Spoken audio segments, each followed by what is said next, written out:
Assalamualaikum warahmatullahi wabarakatuh. Al-Fatihah. A'udzu billahi minas syaitonir rajim. Bismillahirrahmanirrahim. Alhamdulillahi rabbil alamin. Ar-Rahmanir-Rahim. Malik yaumiddin. Iyyaka na'budu wa iyyaka nasta'in. Ihdinas siratal mustaqim. Siratal ladzina an'amta 'alaihim ghairil maghdubi 'alaihim waladdallin.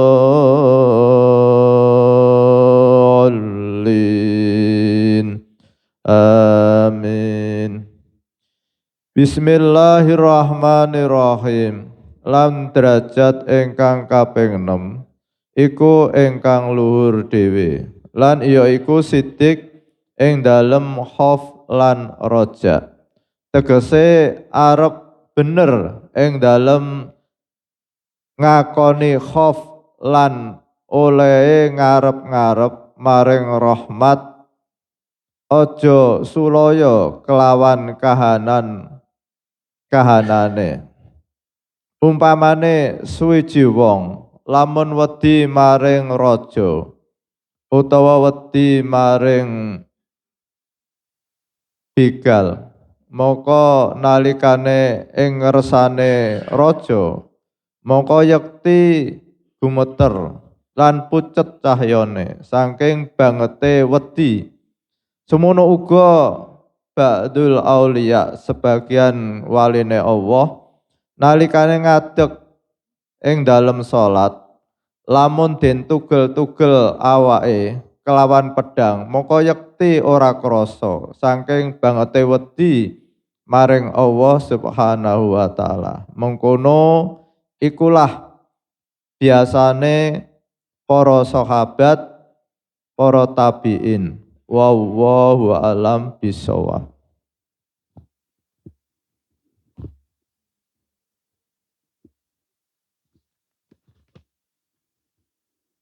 Bapak Ibu jamaah salat subuh Masjid Al-Hikmah Arya Mukti Pedurungan Kota Semarang yang dimuliakan oleh Allah Subhanahu wa taala. Alhamdulillahirabbil alamin, pada pagi hari ini kita tetap istiqomah mengkaji warisan leluhur kita, yaitu kitab karya Mahaguru Ulama Nusantara Simbah Ki Haji Sholeh Darat As-Samaroni. Semoga bermanfaat fid dini wad dunya wal akhirah. Amin Allahumma amin. Pada pagi hari ini kita mengkaji kitab Munjiat halaman 138 baris yang pertama, yaitu khauf dan roja, rasa takut dan rasa harap. Allah Subhanahu wa ta'ala itu pencipta alam ini. Allah Subhanahu wa ta'ala pengatur alam ini. Allah Subhanahu wa ta'ala yang punya alam ini. Sehingga ketika Allah ingin menghancurkan satu daerah, itu tidak ada yang bisa menghalang-halangi. Begitu juga ketika Allah akan menjadikan orang itu bodoh, ketika orang itu pandai, itu pun tidak ada yang bisa menghalang-halangi. Seorang profesor, doktor, sudah ilmunya luar biasa, tapi kalau Allah menghendaki orang itu menjadi bodoh, itu pun tidak ada seorang pun yang bisa menghalang-halangi. Begitu juga ketika orang punya kekayaan triliunan, tapi ketika Allah ingin menjadikan orang ini miskin, tidak ada seorang pun yang bisa menghalang-halangi. Begitu juga ketika seseorang itu diberi kekuatan oleh Allah Subhanahu wa taala mampu mengangkat berat 1 kuintal.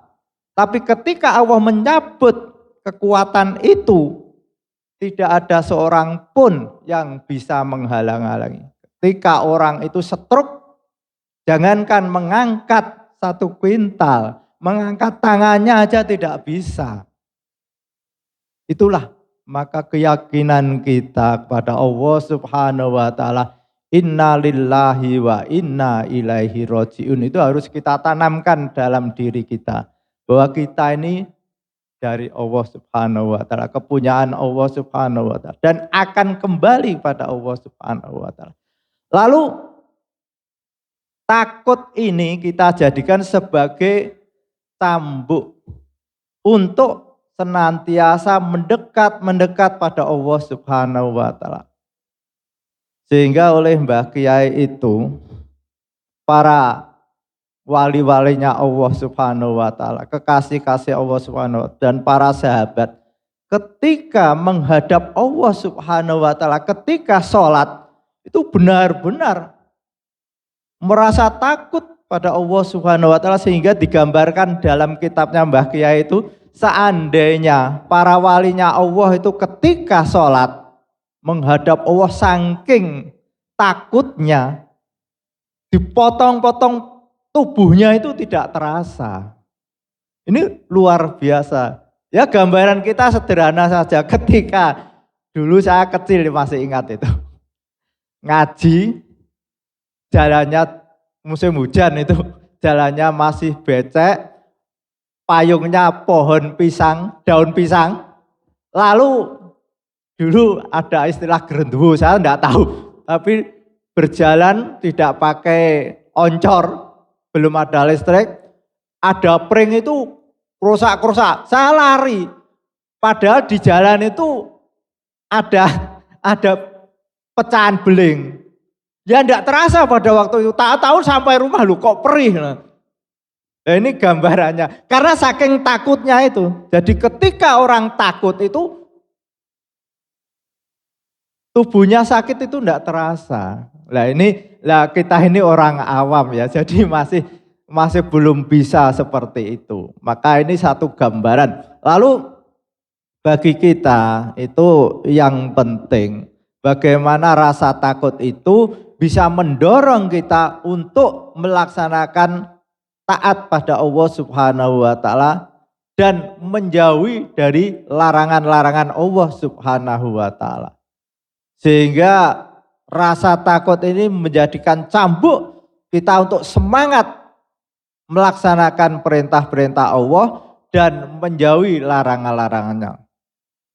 Nah, kita tingkatkan lagi sebagaimana di dalam kitab Ihya Ulumuddin oleh Imam Al-Ghazali itu, Allah Subhanahu wa taala berfirman, "Hei Daud, takutlah kepadaku sebagaimana kamu takut kepada binatang buas."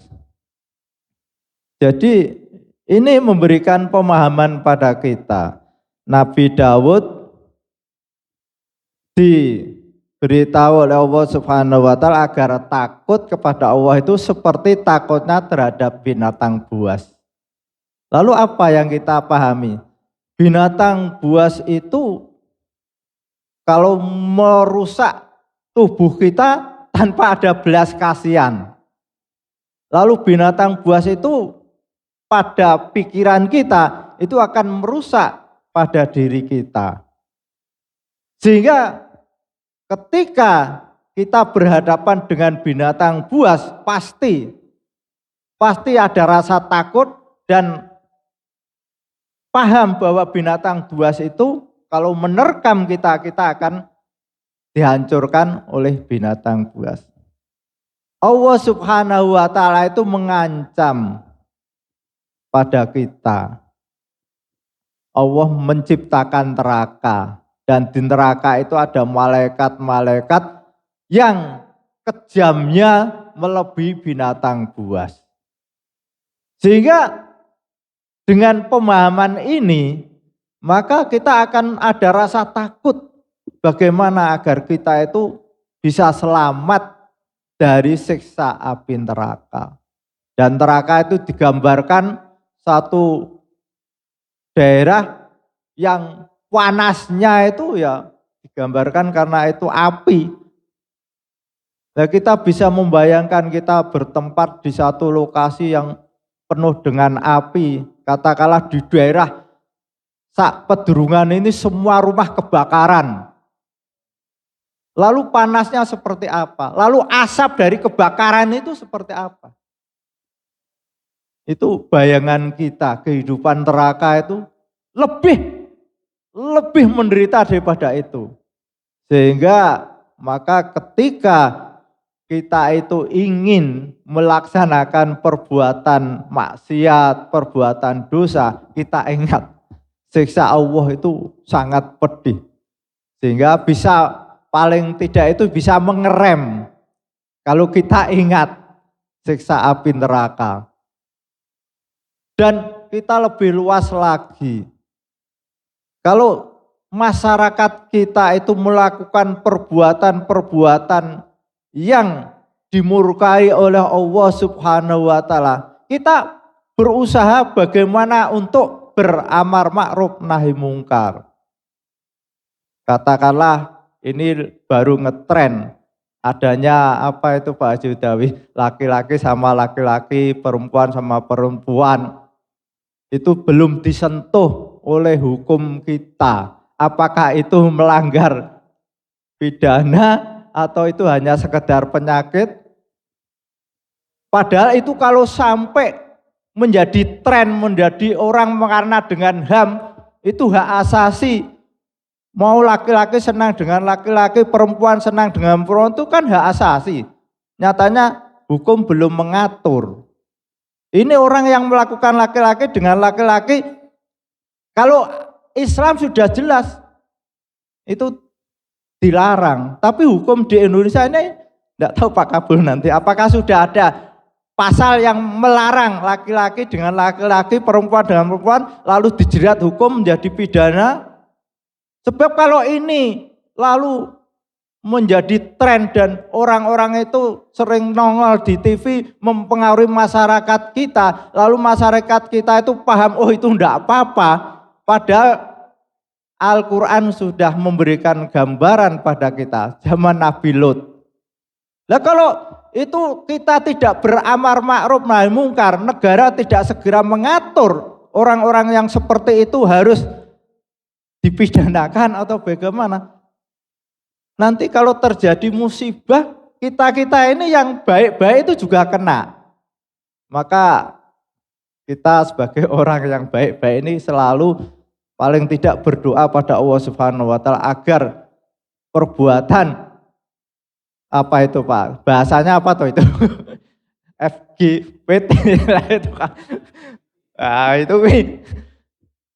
segera bisa hilang dari negara kita, karena tampaknya kita lihat kok ada perkembangan seperti itu. Belum lagi kemaksiatan yang lain, sehingga kita akan selalu mohon pada Allah Subhanahu wa taala agar negara kita ini aman, sejahtera, dan lingkungan kita aman, sejahtera. Maka kuntum khaira ummatin rijat linnasi ta'muruna bil ma'ruf wa tanhauna 'anil munkar. Tugas kita itu selalu untuk ta'muruna bil ma'ruf, mengajak orang itu untuk berbuat baik, untuk mentaati Allah Subhanahu wa taala. Ta'muruna bil ma'ruf wa tanhauna 'anil munkar, dan mengajak orang lain untuk mencegah bentuk kemaksiatan, perbuatan dosa yang dimurkai Allah Subhanahu wa taala. Kenapa? Karena yang pertama, kalau masyarakat itu sudah banyak yang melakukan perbuatan dosa dan maksiat, sementara orang alim yang sudah tahu itu tidak melakukan amar ma'ruf nahi mungkar, nanti kalau Allah murka, semuanya itu kena. Ini secara luas. Lalu untuk diri kita harus berupaya untuk ta'muruna bil ma'ruf untuk mengupayakan diri kita untuk selalu menjauh dari perbuatan dosa dan maksiat dan selalu mendorong untuk selalu taat pada Allah Subhanahu wa taala. Kenapa? Karena kebahagiaan itu akan kita peroleh besok di akhirat kalau kita itu melaksanakan perintah Allah dan menjauhi larangan Allah. Dan penderitaan itu akan menimpa diri kita ketika kita itu melanggar larangan-larangan Allah dan tidak taat pada Allah Subhanahu wa taala. Sehingga dengan mengkaji kitab Mbah Sholeh Darat itu kita berharap bisa mendorong diri kita untuk selalu meningkat melaksanakan perintah-perintah Allah Subhanahu wa taala dan berupaya untuk menjauhkan segala bentuk larangan dari Allah Subhanahu wa taala. Al-Fatihah. A'udzubillahi minasyaitonirrajim. Bismillahirrahmanirrahim. Alhamdulillahirabbil alamin. Arrahmanirrahim. Maliki yaumiddin. Iyyaka na'budu wa iyyaka nasta'in. Ihdinas siratal mustaqim. Siratal ladzina an'amta 'alaihim ghairil maghdubi 'alaihim waladdallin. Amin. Subhanakallahumma wa bihamdika asyhadu an la ilaha illa anta astaghfiruka wa atubu ilaik. Wassalamualaikum warahmatullahi wabarakatuh. Waalaikumsalam warahmatullahi wabarakatuh.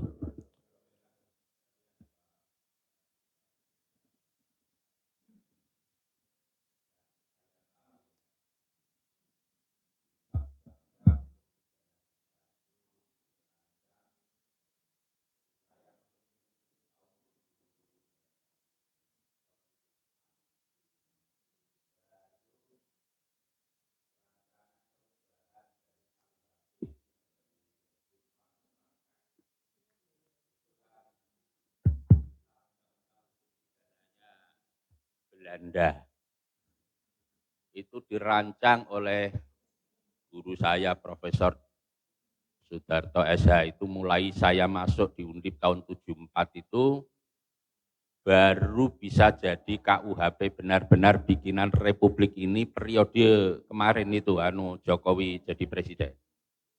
Berapa tahun itu? Kalau 74 ke 2000 itu kan berapa itu? 26 tahun tambah katakanlah kemarin periode kemarin itu kan 2023 lah katakanlah, itu berapa tahun?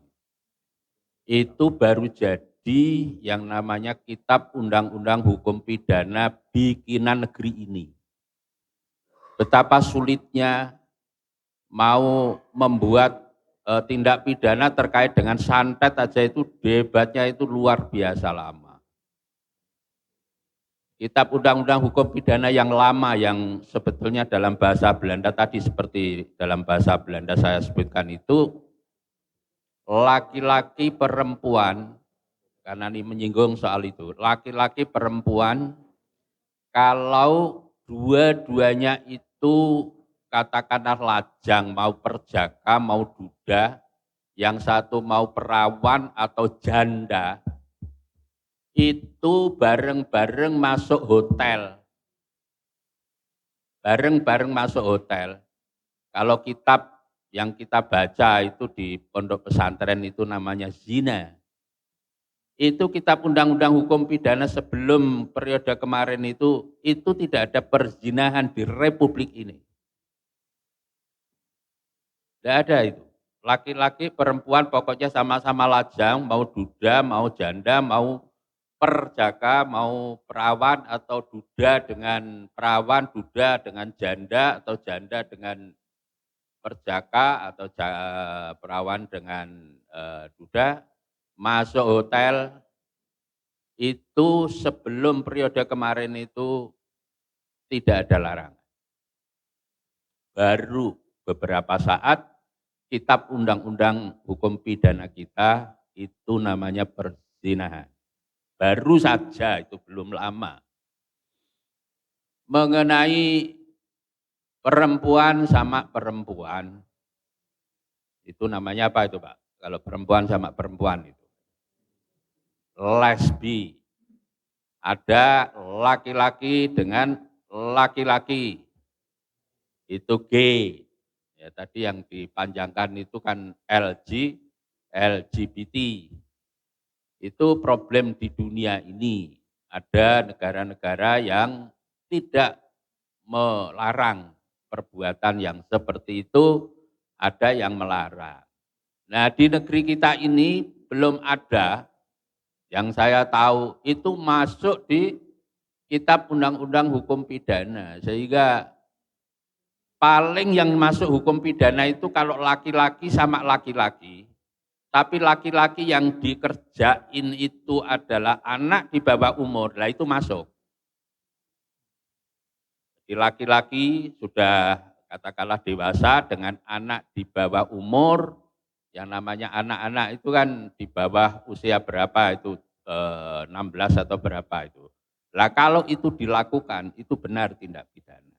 Tapi kalau lebih dari itu, saya belum melihat bahwa itu tindak pidana.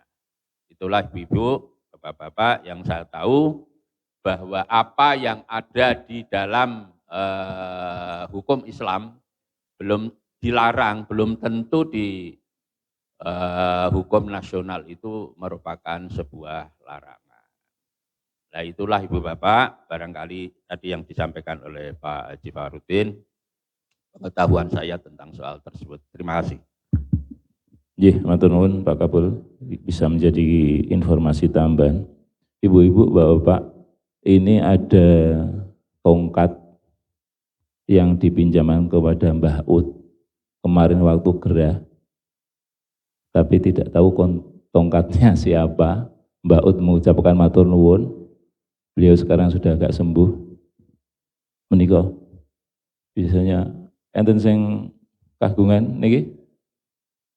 Mboten enten? Berkaki 3, ini maki kula foto ten ngene, tapi yang pun di-share dengan jamaah lho. Nek mboten wonten diagem Pak Dur. Mboten Pak Bambang. Sinten? Pak. Mboten to? Mboten nggih, mboten kagungan nggih. Nggih niki Mbah Ud niki paringi malaikat lho Mbah Ud. Sinten? Oh, ngoten. Nggih pun niki kersane teng ngene masjid, mangke kersane ingkang ngagem monggo, ingkang kagungan mangke. Nek misale wonten niki ingkang maringi malaikat Mbah Ud, mboten ingkang ngaku. Nggih matur nuwun. Semoga pengajian bisa memberi manfaat pada kita semua. Amin Allahumma amin. Assalamualaikum warahmatullahi wabarakatuh.